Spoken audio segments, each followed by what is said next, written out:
Bonjour, je m'appelle Flora Blangis, je suis sage-femme en thèse d'épidémiologie dans l'équipe INSERM-Épopée, en lien avec le Centre d'investigation et de recherche clinique femmes, enfants, adolescents du CHU de Nantes et avec le service de pédiatrie générale de l'hôpital Necker Enfants Malades. Ma thématique de recherche est l'amélioration du diagnostic de la maltraitance physique infantile.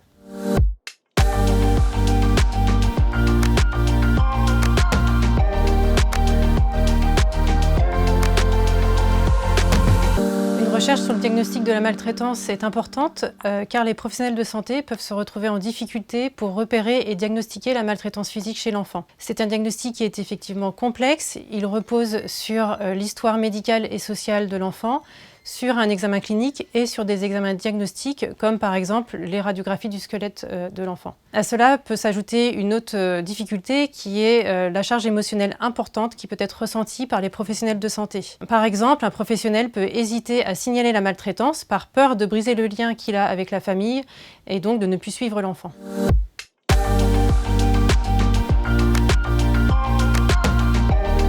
Les conséquences peuvent être un retard de diagnostic. Donc, par exemple, des études américaines et canadiennes ont montré qu'un retard de diagnostic pouvait être retrouvé dans plus d'un tiers des cas chez des enfants suspects de maltraitance physique. Et ceci expose les enfants à un risque de récidive de maltraitance.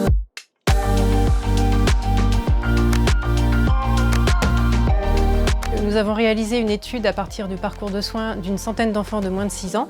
Ces enfants avaient été pris en charge par l'équipe de l'unité d'accueil des enfants en danger du CHU de Nantes. Ils avaient été hospitalisés pour une suspicion de maltraitance physique entre 2016 et 2018.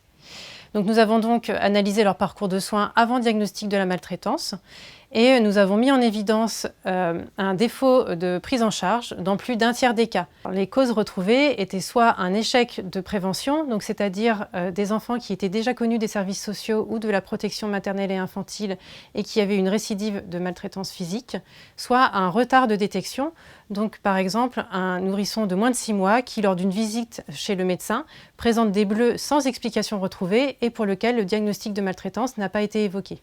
En parallèle de cette étude, nous avons réalisé une vidéo d'animation pédagogique avec les pédiatres de l'unité d'accueil des enfants en danger.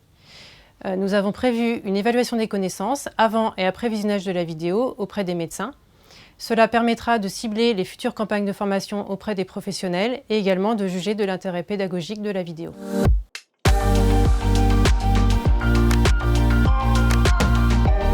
En cas de doute, si vous êtes un membre de la famille ou un voisin par exemple et vous suspectez une maltraitance chez un mineur, le 119 est le numéro national dédié à la prévention et à la protection des enfants en danger. Si vous êtes dans l'enseignement, vous pouvez partager vos craintes avec le médecin scolaire qui vous aidera dans vos démarches. Vous pouvez également vous rapprocher de l'assistante sociale qui vous aidera à rédiger une information préoccupante, qui est un écrit sur lequel vous rapportez les éléments qui vous font suspecter la maltraitance et qui sera transmis à la CRIP. Si vous êtes un professionnel de santé, vous pouvez transmettre une information préoccupante à la CRIP en cas de risque de danger ou vous pouvez directement transmettre un signalement au procureur de la République en cas de danger grave ou imminent. Plus globalement, vous pouvez contacter la CRIP de votre département ou les urgences pédiatriques les plus proches.